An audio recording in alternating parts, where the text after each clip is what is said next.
जय जोहार, जय आदिवासी साथियों। आज फेसबुक लाइव पर आना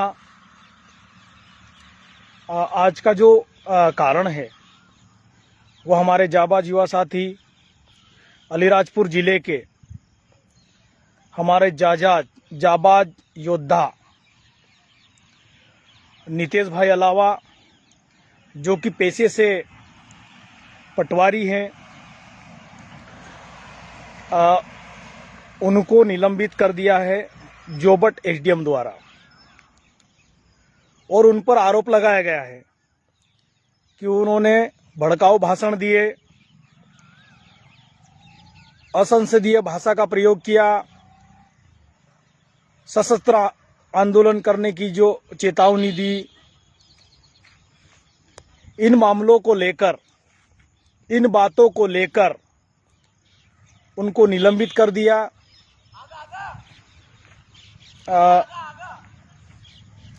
निलंबित कर दिया उनको और उन पर आरोप लगाया गया। उन पर आरोप लगाया गया कि आप नेमावर में क्यों गए, मानपुर में क्यों गए, सेंचुरी कंपनी के जो मजदूर है उनकी आवाज आपने क्यों उठाई। मैं मध्य प्रदेश शासन से पूछना चाहता हूं और अलीराजपुर जिले की कलेक्टर से पूछना चाहता हूं, क्या प्रदेश के मुख्यमंत्री लोक सेवक नहीं हैं?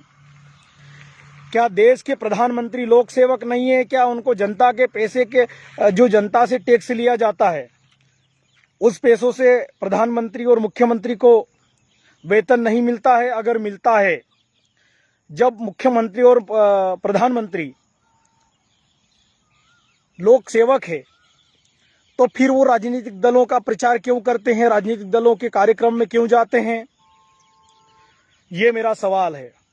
दूसरा, नितेश भाई पर जिस प्रकार से षड्यंत्र पूर्वक जिस भी व्यक्ति ने उन पर षड्यंत्र पूर्वक कार्रवाई करवाई है, उसका तो हम मुंहतोड़ जवाब देंगे। आदिवासी कमजोर नहीं है और नितेश अलावा अकेला नहीं है। नितेश अलावा के साथ पूरा समाज खड़ा है। हम लोग सीना तान कर, सीना अड़ाकर भाई के साथ खड़े हैं, क्योंकि नेमावर की घटना हुई, कोई व्यक्ति नहीं गया। हमारे नितेश भाई हमारे साथ थे, समाज की बात उठाने गए थे और ये बात संविधान में भी लिखा है, बाबा साहब ने लिखा है। और मैं कहना चाहता हूं कि राज्यसभा सांसद बने बड़वानी के सुमेर सोलंकी, प्रोफेसर थे बड़वानी कॉलेज में। जब वो प्रोफेसर थे तो भारतीय जनता पार्टी की जो मातृ संस्था है आरएसएस से का वो काम करते रहे और उसके बाद उनको राज्यसभा का टिकट दिया गया और वो राज्यसभा सांसद बने। क्या उन पर कार्रवाई नहीं हो सकती? देवास जिले के सांसद है महेंद्र सिंह सोलंकी, वो जज थे। जज होने के साथ हो सकता है उन्होंने भारतीय जनता पार्टी के लोगों को छुड़वाया होगा, उनके पक्ष में फैसला दिया होगा। आज वो भाजपा के सांसद है। मतलब क्या नितेश अलावा पटवारी के साथ साथ अगर भाजपा का अगर कार्य करता तो शायद उसको निलंबित नहीं किया जाता। लेकिन नितेश भाई ने समाज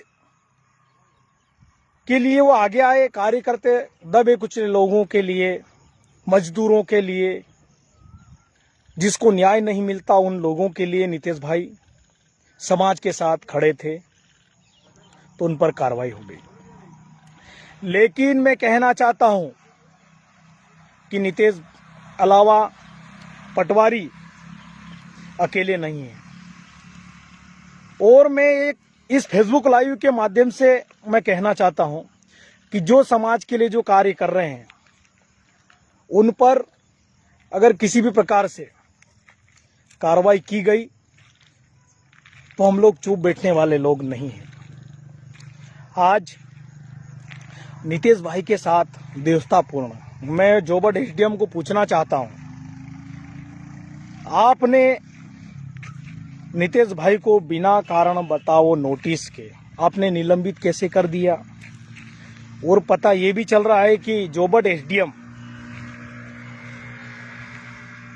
एक केंद्रीय मंत्री के दामाद है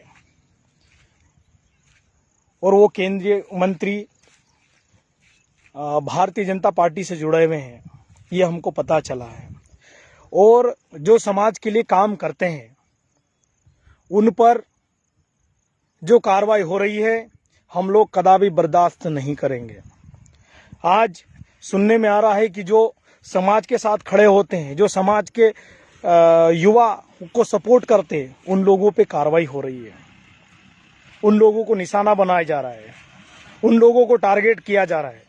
लेकिन हम लोग, हमारे समाज के जो अधिकारी कर्मचारी है, उनको हम अकेला नहीं छोड़ेंगे, उनको हम परेशान नहीं होने देंगे, हम उनके साथ खड़े रहेंगे। बहुत गुस्सा आ रहा है साथियों। नीतीश अलावा नेमावर गए, समाज ने 3 बहनों को खोया, एक माँ को खोया, एक भाई को खोया। समाज का दर्द था। वो व्यक्ति छुट्टी के दिन नेमावर गया। मानपुर में, जो कि उनके लेटर में लिखा हुआ है, मानपुर में षड्यंत्र पूर्वक नदी में केमिकल छोड़ा गया, आदिवासियों को खत्म करने की साजिश की गई। उस केमिकल से 40 गांव, इंदौर जिले के, धार जिले के और खरगोन जिले के 40 गांव प्रभावित हो रहे थे। उसमें पशु भी मरे, लोगों को पानी पीने की दिक्कतें हो रही है, उनके खेतों की जमीन खराब हो रही है। सेंचुरी का जो मामला है, जो उसमें लेटर में लिखा गया है, सेंचुरी का जो मामला है, मजदूर परेशान है। 10,000 परिवार उस सेंचुरी कंपनी के माध्यम से प्रभावित हो रहे हैं। नीतीश भाई समाज की आवाज बनकर उनके साथ खड़े होने गए। क्या गलत किया?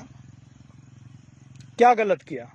कोई गलत नहीं किया, लेकिन षड्यंत्र पूर्वक उन पर कार्रवाई की गई।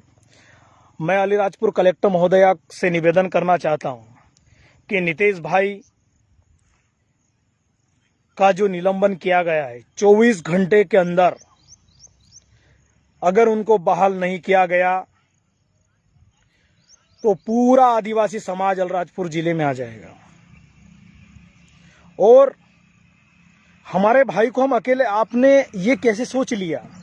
और जिन जिन व्यक्तियों के कहने पे यह कार्रवाई की गई है, उनका भी नाम बहुत जल्द सार्वजनिक किया जाएगा। यह आदिवासी समाज का युवा कमजोर नहीं है। आज जो समाज के साथ खड़ा रहेगा, हम डंके की चोट उनके साथ खड़े रहेंगे। और जो लोग हमारे लोगों को टारगेट कर परेशान करने का जो षड्यंत्र रच रहे हैं, वो बंद कर दे तो ज्यादा बेहतर है। पहले ही दिमाग खराब है, समाज में कई घटनाएं हो रही है, देख देख के परेशान है। लेकिन उन घटनाओं को रोकने के बजाय जो लोग समाज के खातिर आगे आते हैं, लोगों की आवाज बनते हैं, लोगों की समस्याएं उठाते हैं, उन लोगों पर कार्रवाई करना, उनको षड्यंत्र पूर्वक मानसिक रूप से परेशान करना हम लोग बर्दाश्त नहीं करेंगे। और उन लोगों को उनकी औकात दिखा देंगे हम जोबट उपचुनाव में। साथियों, हम लोग सिर्फ समाज की बात करते हैं। समाज में जिन पे अत्याचार होता है, ऐसा नहीं है कि हम लोग सिर्फ आदिवासियों की बात करते हैं। अन्य समाज में भी अगर कोई शोषित पीड़ित होता है, अगर हमारे पास कोई मामला आता है, हम उसकी भी आवाज़ उठाते हैं। लेकिन हमको षड्यंत्रपूर्वक हमारे लोगों को परेशान करना, उनको प्रताड़ित करना, ये कहाँ तक उचित है?